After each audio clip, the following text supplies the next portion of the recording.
Good evening everyone. कैसे हैं आप सभी? उम्मीद करता हूँ सभी बहुत अच्छे होंगे। सो टुडे इज़ 23 अप्रैल 2022 और डे है सैटरडे। तो जैसे कि आप सभी को पता है कि कल जो वो संडे है 24 अप्रैल है। तो कल जो वो JOA IT का जो भी एग्ज़ाम है, JOA का एग्ज़ाम है, जिसका पोस्ट कोड जो वो 939 है। तो आज जो वो लास्ट दिन है उसका, जो भी आपने पढ़ा है उसको रीड करने के लिए, उसका एक रिकैप करने के लिए लास्ट दिन है। उसका जितना भी आपने पढ़ा है, चाहे वो कंप्यूटर का हो, चाहे वो जीके हो, चाहे वो सोशल स्टडी हो, चाहे साइंस हो, जनरल इंग्लिश या जनरल हिंदी हो, जो मर्जी हो, उसका आपने आज जो वो रिवीजन करना होता है। और कुछ ऐसे होते हैं जिन्होंने ज़्यादा कुछ नहीं पढ़ा होता है, तो उनके लिए जो वो, मैं तो यही बोलना चाहूँगा कि आपने जो वो आज के दिन, लास्ट दिन है, तो क्या होता है कि लास्ट दिन आप जो भी पढ़ते हैं वो जो वो, जैसे कल पेपर है, तो आज जो भी आपने पढ़ा है वो जो वो कल तक तो याद रह ही जाएगा, मतलब कि 24 आवर तक जो वो आपको याद रह जाएगी चीज़ें। तो आज जो वो आप जितने कंप्यूटर के क्वेश्चन जो वो सॉल्व कर लेते हो उनको जो वो डिस्कस करिए एक दूसरे के साथ, या तो उसको पढ़ते रहिए। तो आज हम जो वो, इसलिए जो वो मैं ये क्लास ले रहा हूँ, जितने भी कंप्यूटर के क्वेश्चन हैं या जो भी प्रीवियस ईयर के क्वेश्चन जो वो यहाँ पे आते चले जाएंगे उनको हम डिस्कस करेंगे, ताकि जो वो कल तक जो वो हमें जो वो 24 आवर तक जो वो चीज़ें याद रह जाए। मतलब कि कल तो इस टाइम तक जो वो पेपर हो जाएगा। ठीक है, अभी तो 5 बज चुके हैं। तो कल तक आपको जो वो याद रह जाएगी चीज़ें, इसलिए जो वो इस वीडियो को पूरा देखिए। काफ़ी कुछ जो वो हम आज डिस्कस करने वाले हैं। हम लोग पहले इस चैनल पर जो वो कई सारे कंप्यूटर के टॉपिक जो वो डिस्कस कर चुके हैं। अगर आपने वो नहीं देखे हैं तो वो भी आप देख सकते हैं। मैं आपको बता दूं कि JOA का जो 939 है उसका जो थोड़ा सा पैटर्न है वो चेंज कर दिया है एग्ज़ाम का, कि उसमें कितने क्वेश्चन आने वाले हैं। तो पहले जो वो क्या होता था कि 120 प्लस 80 होते थे। 120 प्लस 80 होते थे। 120 जो वो, एक मिनट रुकिए, यस, 120 प्लस 80 होते थे। तो 120, सॉरी, एक मिनट, यस, 120 प्लस 80 जो वो क्वेश्चन होते थे, टोटल जो वो 200 क्वेश्चन इसमें होते हैं। ठीक है, तो पहले 120 क्वेश्चन जो वो कंप्यूटर से रिलेटेड, और 80 क्वेश्चन जो कि हो गया आपका जीके हो गया, सोशल साइंस हो गया, सोशल या तो साइंस हो गया, या जनरल इंग्लिश या जनरल हिंदी होगी, तो उससे रिलेटेड जो वो 80 क्वेश्चन आते थे। अब जो वो इसमें 140 क्वेश्चन जो वो आपको कंप्यूटर के ही मिलेंगे। वो जो वो जैसे मर्जी हो सकते हैं, बेसिक से लेकर के एडवांस लेवल तक हो सकते हैं, वो आपने सिलेबस देखा होगा।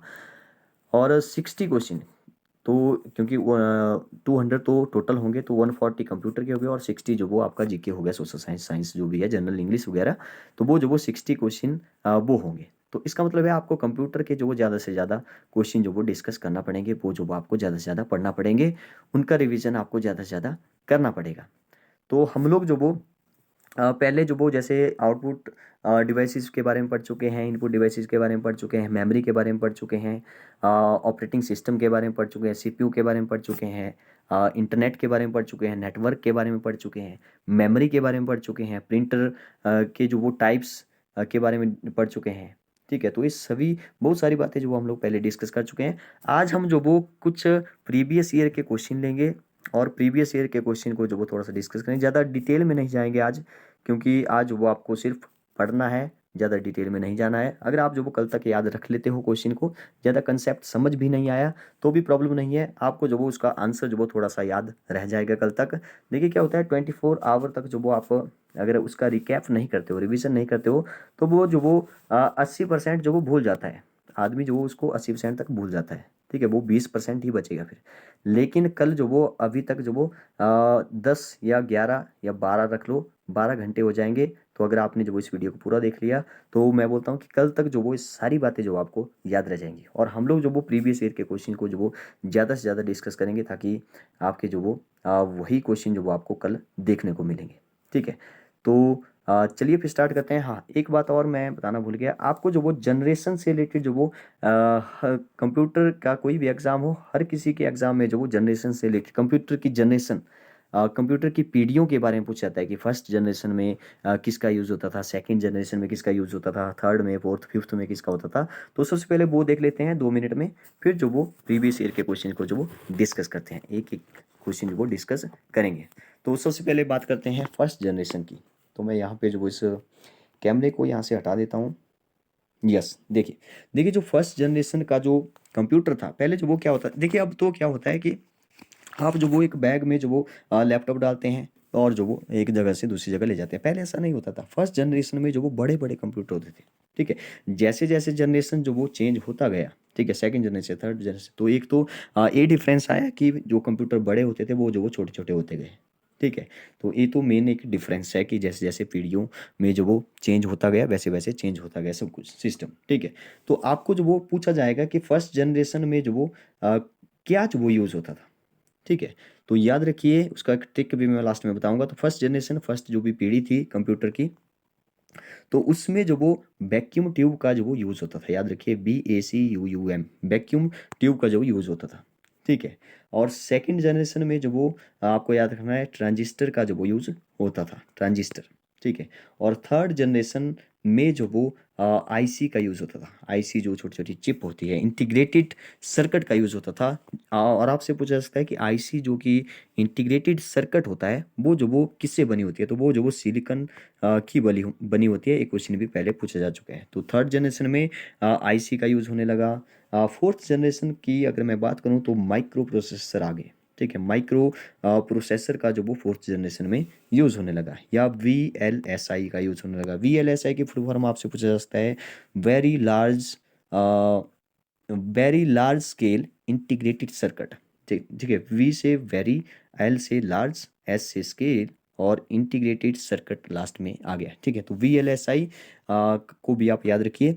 माइक्रो प्रोसेसर आपसे पूछा जा सकता है कि माइक्रो प्रोसेसर जो चिप है वो पहली जो वो किस कंपनी ने बनाई, तो ये जो वो बनाई थी इंटेल कंपनी ने। तो इसको भी आप याद रखते हैं, इंटेल कंपनी ने बनाई। ये सभी क्वेश्चन जो वो पहले एग्जाम में पूछे जा चुके हैं। जो भी क्वेश्चन मेरे दिमाग में जैसे ही आ जाएंगे मैं बताता चला जाऊंगा, तो आप जो वो इसको सुनते चले जाइए। देखना कल जो वो बहुत सारे क्वेश्चन जो वो आपको यहाँ से देखने को मिलेंगे, ठीक है। और पिछली बार में जो आपने नहीं देखा है तो उनको भी आप जा करके देख सकते हैं। उनको भी अगर अगर आपने वो नहीं देखे हैं तो इसमें जो वो हम लोग थोड़ा सा और इसमें जैसे क्वेश्चन आएगा तो मैं जो वो उसको थोड़ा सा और डिस्कस कर लेंगे उसके बारे में। तो फिफ्थ जनरेशन की अगर हम बात करें तो वहाँ पे आ गया लास्ट जो भी हमारी जनरेशन है, ULSI। ULSI का मतलब होता है ultra large scale integrated circuit, ठीक है। यू से ultra large scale integrated circuit. और इसमें जो वो एक और आ गया आर्टिफिशियल इंटेलिजेंस, AI भी आ गया। आर्टिफिशियल इंटेलिजेंस का सीधा सा मतलब है कि ऐसे ऐसे जो वो यूज़ होने लगा जैसे कंप्यूटर जो वो आदमी की तरह जो वो सोचने की क्षमता रखता हो, ठीक है। तो आपने जो वो अब कैसे याद रखना है, फर्स्ट जनरेशन हो गया, सेकंड हो गया, थर्ड हो गया, फोर्थ हो गया, फिफ्थ हो गया। देखिए फर्स्ट में जो वो वैक्यूम ट्यूब हो गया, सेकंड में जो वो ट्रांजिस्टर आ गया, थर्ड में जो वो आईसी आ गया, आई मैंने लिख दिया यहाँ पे, ठीक है। और फोर्थ में जो वो माइक्रो प्रोसेसर आ गया, और फिफ्थ में जो वो ULSI आ गया। और यहाँ पे माइक्रो प्रोसेसर के साथ ही आप याद रखिए VLSI, ठीक है। कब कब जो वो कौन सी ईयर में आए तो ये जो आपको मेरे ख्याल से नहीं पूछेगा कोई भी। तो वी से वैक्यूम ट्यूब, ठीक है, VTIM वी, ठीक है, सॉरी यू, लास्ट में यू, ठीक है। यू का मतलब है ULSI, और एम का मतलब माइक्रो प्रोसेसर, आई का मतलब है इंटीग्रेटेड सर्किट, और टी का मतलब ट्रांजिस्टर, वी का मतलब वैक्यूम ट्यूब। तो जैसे मर्जी आप जो वो ट्रिक बना लो, आप जो वो खुद बनाओगे ट्रिक तब जो वो ज़्यादा याद रहती है चीज़ें। VTIMU, ठीक है। तो ऐसे जो वो आप अगर एक बार फिर से जो वो पढ़ लेते हैं तो मेरे ख्याल से आपको याद रह जाएगी। सेकंड जनरेशन में ट्रांजिस्टर था, थर्ड में जो वो आईसी आ गए, फोर्थ में जो वो माइक्रो प्रोसेसर आ गए, फिफ्थ में जो वो लास्ट में आपको बताया कि AI के साथ जो वो यूएलएसआई के साथ जो वो आर्टिफिशियल इंटेलिजेंस जो वो आ गई। कंप्यूटर जो वो मनुष्य की तरह जो वो सोचने की सोचेगा, ठीक है, सोचने लगा है, आर्टिफिशियल इंटेलिजेंस, ठीक है। तो ये बातें सभी आपको याद रखनी है। ये फिफ्थ जनरेशन की बात हो रही है। तो चलिए अब बात करते हैं कुछ प्रीवियस ईयर के क्वेश्चन की। तो चलिए कुछ बेसिक्स जो वो पहले बात करते हैं, फिर जो वो एडवांस लेवल तक जो वो हम लोग जाएंगे। पहले जो वो यहाँ पे लिखा है देखिए, who is the father of computer science. तो चार्ल्स बेबेज को जो वो फादर ऑफ कंप्यूटर साइंस कहा जाता है। इसका जो वो कंप्यूटर साइंस का जनक जो वो किसको कहा जाता है, चार्ल्स बेबेज को कहा जाता है। और यहाँ पे लिखा है in a computer most processing takes place in, तो ये तो सीपीयू होगा, सेंट्रल प्रोसेसिंग यूनिट जिसको बोलते हैं, और आपको पता है कि सीपीयू को जो वो प्रोसेसर भी बोलते हैं, ठीक है। नेक्स्ट है in which type of computer data are represented as discrete signal, तो ये हो जाएगा डिजिटल कंप्यूटर, क्या हो जाएगा डिजिटल कंप्यूटर जो वो हो जाएगा। नेक्स्ट है साइंटिफिक नेम ऑफ कंप्यूटर, तो इसको आप याद रखिए सिलिको सेपियंस, ठीक है। नेक्स्ट है what is the name of the display feature that highlights are of the screen which require operator attention, तो इसका आंसर हो जाएगा रिवर्स वीडियो। नेक्स्ट है computer combine both measuring and counting are called, तो क्या बोलेंगे इसको, हाइब्रिड कंप्यूटर जो वो इसको बोलेंगे, ठीक है। मेजरिंग और काउंटिंग दोनों कंबाइन जिसमें होती है। आगे लिखा है व्हाट इज फोर्ट्रान, तो ये जो वो फार्मूला ट्रांसलेशन जो वो ये होती है, इसकी फुल फॉर्म आप याद रखिए फोर्ट्रांस फार्मूला ट्रांसलेशन, इसकी फुल फॉर्म भी आप याद रखिए।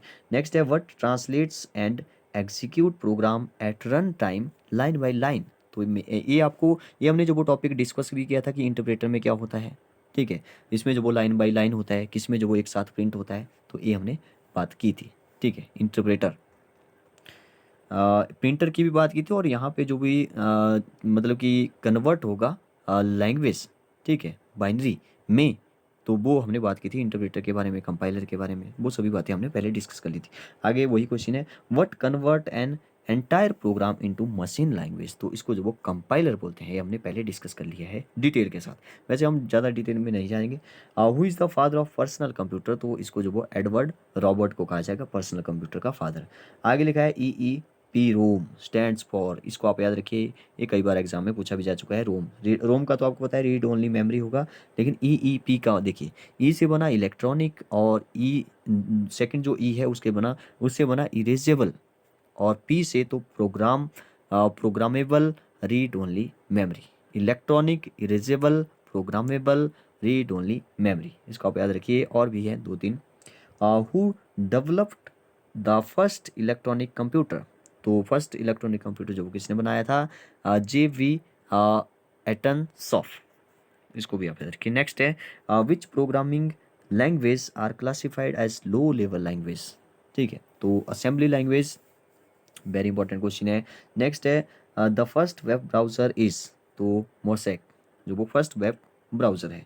नेक्स्ट है फर्स्ट पेज ऑफ वेबसाइट, ये भी जो कई बार ये बिल्कुल बेसिक सा, ऐसा नहीं है कि बिल्कुल टफ जो वो एग्जाम आता है, इसमें बेसिक भी क्वेश्चन होते हैं और थोड़े से लेवल जो वो इसका हाई भी रहता है, ठीक है। तो बिल्कुल बेसिक भी क्वेश्चन होते हैं कई बार। तो फर्स्ट पेज जो आपको पता है कि उसको जो वो होम पेज बोलते हैं। IBM को जो वो क्या बोलते हैं, इंटरनेशनल बिजनेस मशीन। नेक्स्ट है office lens which are scattered geographically on large scale can be connected by the use of corporate, तो वैन हो जाएगा वाइड एरिया नेटवर्क, ठीक है। इसके नेटवर्क के बारे में हमने डिस्कस किया, लैन के बारे में, मैन के बारे में डिस्कस किया, ये सभी चीज़ें हम लोग पहले डिटेल में डिस्कस कर चुके हैं। नेक्स्ट लिखा है to move a copy of file from one computer to another over a communication channel is called, तो उसको बोलते हैं फाइल ट्रांसफ़र। नेक्स्ट है large transaction processing system in automated organisation use, तो इसको बोलते हैं बैच प्रोसेसिंग, क्या बोलते हैं, बैच प्रोसेसिंग। आगे लिखा है MICR, तो ये हमने शायद कल ही डिस्कस किया था कि MICR का क्या मतलब होता है, ठीक है।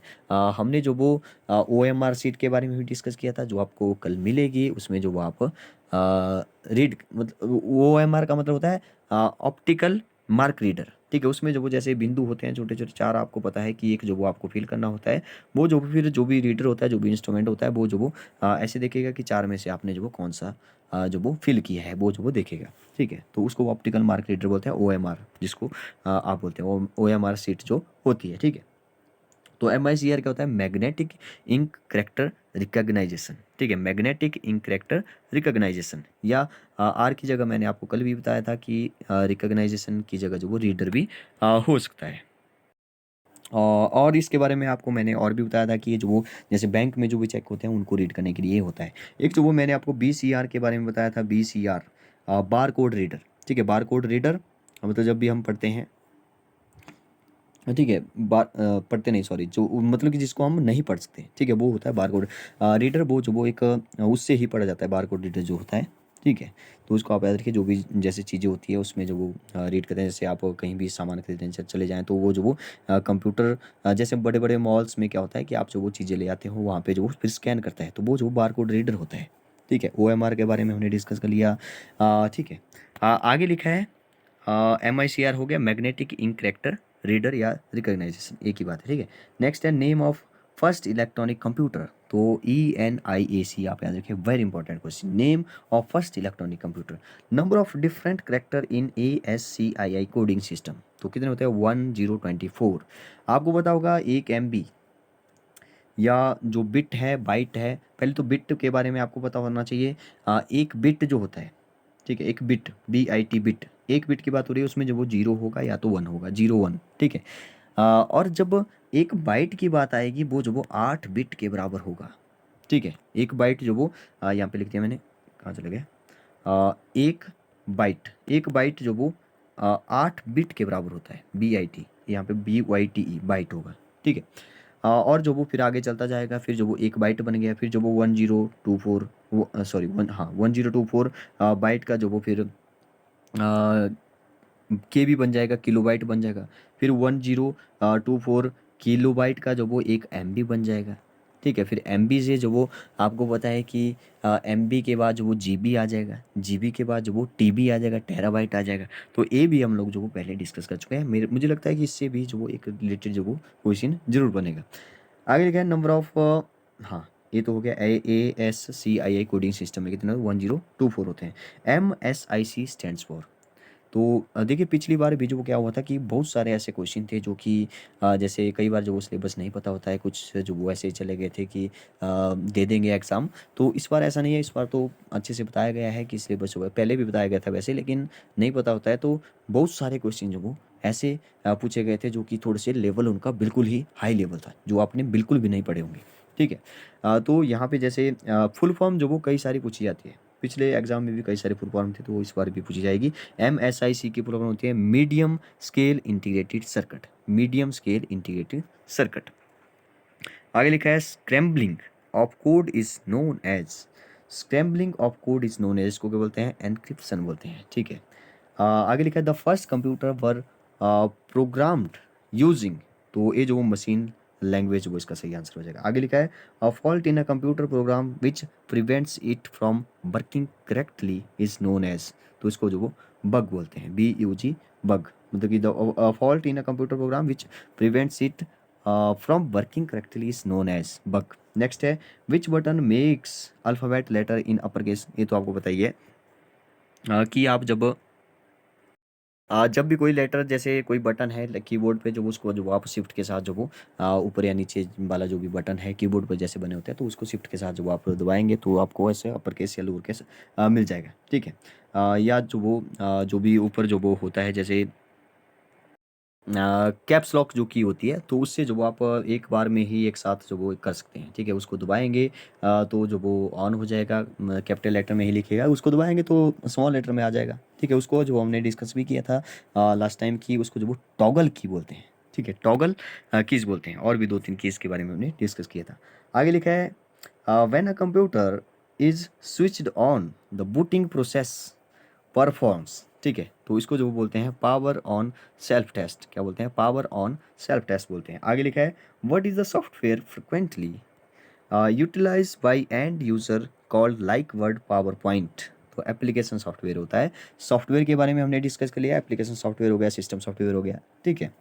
आगे लिखा है unit of measurement of the output quality of a printer, तो डॉट पर SQ, यहाँ पे डॉट पर इंच DPI, ठीक है, DPI आप याद रखिए, डॉट पर इंच, डॉट्स पर इंच, ठीक है। तो ये जो वो क्वालिटी जो प्रिंटर की होती है उसको मेज़र करने के लिए जो वो इसमें इस यूनिट में जो वो मेज़र किया जाता है। नेक्स्ट जो वो लिखा है यहाँ पे switching device of fifth generation, तो ये तो हमने अभी डिस्कस किया।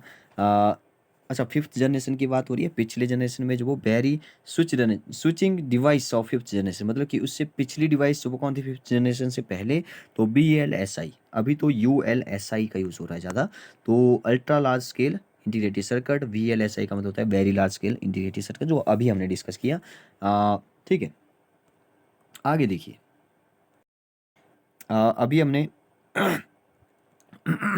अभी हमने डिस्कस किया जैसे कि यहाँ पे, यस, अभी हमने जैसे डिस्कस किया ultra large scale integrated circuit, उसके साथ जो वो एआई आर्टिफिशियल इंटेलिजेंस। उससे पहले जो वो हमने फोर्थ जनरेशन में माइक्रो प्रोसेसर, और साथ में मैंने आपको बता दिया था वीएलएसआई। तो वही क्वेश्चन पूछ लिया इसने वीएलएसआई के बारे में, पिछला जो वो स्विचिंग डिवाइस जो भी थी। ठीक है, आगे लिखा है the unit KIPS KIPS is use to measure the speed of. तो KIPS याद रखिए, वेरी इंपॉर्टेंट, प्रोसेसर जो CPU होता है उसकी स्पीड। देखिए, जब हमने पिछली वीडियो में आपने देखा होगा उस इसके बारे में भी हमने डिस्कस किया था। ठीक है, CPU के बारे में, सेंट्रल प्रोसेसिंग यूनिट के बारे में। तो हमने देखा था उसकी स्पीड को जो वो कैसे कैसे यूनिट में जो मेजर किया जाता है। तो याद रखिए KIPS की फुल फॉर्म होती है kilo of instruction, kilo of instruction पर सेकंड। ठीक है, और एक होता है MIPS। एम का मतलब है यहाँ पे इंस्ट्रक्शन पर सेकंड, ये तो लास्ट में हो गई। एम का मतलब यहाँ पे है मिलियन ऑफ इंस्ट्रक्शन। ठीक है, बाकी तो आपको जो वो पता है कि हर्ट्स में भी जो वो यूज़ होता है, MHZ में भी होता है। ठीक है, और GHZ में भी होता है। ठीक है, गीगा हर्ट्स में, मेगा हर्ट्स में। ठीक है, ये भी जो वो या तो साइकिल पर जो भी सेकंड्स, साइकिल पर सेकंड में ऐसे जो वो ये यूज़ होता है। और मैंने आपको बताया था कि प्रेजेंट में जो वो इस CPU की जो भी यूज़ हो रहे हैं उनकी जो वो स्पीड कितनी है। तो 5.5 मैंने आपको बताया था पहले, 5.5 gigahertz, GHZ, HZ means gigahertz. आगे लिखा है DOS स्टैंड्स फॉर, DOS का मतलब होता है डिस्क ऑपरेटिंग सिस्टम।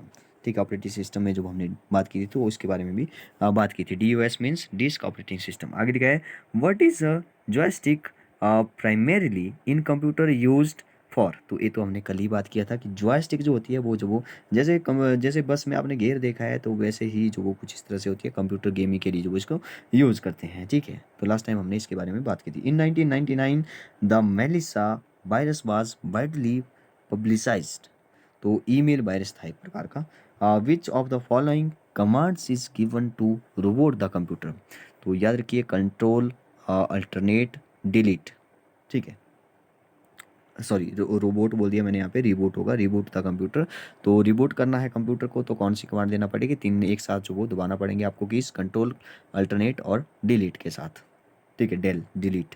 आगे लिखा है what is correcting error in a program called. ठीक है, तो इसको बोलते हैं डिबगिंग। ठीक है, क्या बोलते हैं, डिबगिंग इसको बोलते हैं। आगे लिखा है BCD is very important, binary coded decimal, binary coded decimal जो उसकी फुल फॉर्म होती है। आगे लिखा है what type of virus uses computer host to reproduce itself. तो बॉर्म आप याद रखिए। आगे लिखा है SMTP, FTP, DNS are application of the dash layer application. आगे लिखा है which command is use to select the whole document. ठीक है, सभी डॉक्यूमेंट को कंट्रोल+A का मतलब है सभी को सिलेक्ट कर दो। ये भी हमने डिस्कस किया था। ठीक है, सिलेक्ट द होल डॉक्यूमेंट। आगे लिखा है कोबोल।